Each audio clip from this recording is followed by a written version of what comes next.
Hi guys! Netflixல ஒரு ஆவரேஜான ஒரு த்ரில்லர் படம் பார்த்தேங்க. 2025ல தான் இந்த படம் ரிலீஸ் ஆனுச்சு. இப்ப Netflixல ஸ்ட்ரீம் ஆயிட்டுருக்கு. 18 வயசுக்கு மேல உள்ளவங்க தான் இந்த படத்த பார்க்க முடியும். வயலன்ஸும், லைட்டா செக்ஸுவல் கன்டென்ட்டும் இருக்கு. படத்தோட பேரு படத்தோட ஸ்டோரி நம்ம கதாநாயகி படத்துல ஒரு ஃபேமஸ் ஹீரோயின். நல்ல ஃபேன் பேஸ் இருக்கிற ஒரு ஹீரோயின். இவங்க பிரெக்னன்ட் ஆயிருப்பாங்க. அந்த கிட் இருக்குல்ல, அந்த கிட்ட அவங்க மொபைல்ல வீடியோ எடுத்து வச்சிருப்பாங்க. இவங்களோட மொபைல ஏதோ ஒரு ஹேக்கர் பையன் வந்து ஹேக் பண்ணி சோசியல் மீடியா ஃபுல்லாவே லீக் பண்ணிருவான். YouTubeல நல்லா ட்ரெண்டிங்ல போயிட்டுருக்கும். இந்த ஹீரோயினுக்கு வெளிய பெரிய அவமானமா இருக்கும். ஆனா, அதுக்கு யார் காரணங்கிறது அவங்களுக்கு தெரியும். அதையும் விசிபிளா நம்மகிட்ட காட்டுவாங்க.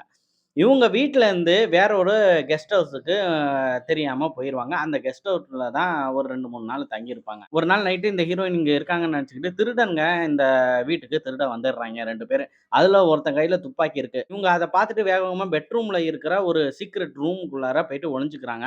அங்கேருந்து "நீங்க எவ்வளோ பணம் வேணா எடுத்துக்கங்க. நான் கூட தரேன். என்ன மட்டும் உயிரோட உட்டுருங்க" அப்புட்ன்னு அவங்க சொல்லிட்டு இருக்காங்க. திருட வந்ததுல ஒருத்தன் கையில துப்பாக்கி வச்சிருக்கான்ல, அவன் இவங்க வெளிய வந்தா நம்ம தான் மாட்டிக்குவோம். இவங்களையும் கொன்றுடலாம் அப்புட்ன்ட்டு அவன் சொல்லிக்கிட்டு இருக்கான். இன்னொருத்தன் அதுக்கு ஒத்துக்கல. 2 பேத்துக்குள்ள வாக்குவாதம் ஏற்படுது. இன்னொருத்தன் அந்த வீட்டுக்குள்ளார வரான். இவங்க 3 பேருமே ஃப்ரெண்ட்ஸ் தான். அவிங்களும் இல்ல இவங்க ரொம்ப ஃபேமஸான ஒரு ஆளு. நம்ம திருட வேணாம் போயிரலாம் அப்புட்ன்னு சொல்லிட்டு இருக்கப்ப 3 பேத்துக்குள்ள வாக்குவாதம் ஏற்படுது. அதுல ஒருத்தன சுட்டுர்றான்.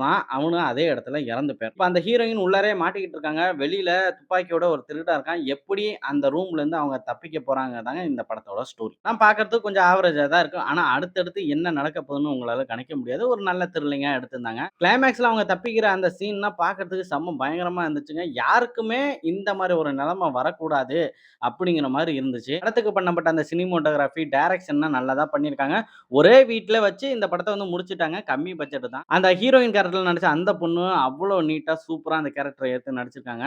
செம்மையா நடிச்சிருந்தாங்க. கிளைமேக்ஸும் ஒரு நல்ல ஒரு கிளைமேக்ஸா தாங்க இருந்துச்சு. என்ன ஒரு வருத்தம் படம் தமிழ் டப்ல இல்ல, இங்கிலீஷ்ல தான் இருக்கு. ஷார்ட்டாவே இந்த படம் வந்து முடிஞ்சிரும். அதனால நீங்க தாராளமாவே இந்த படத்த பார்க்கலாம். ஒரு த்ரில்லிங்கா இருக்கும்.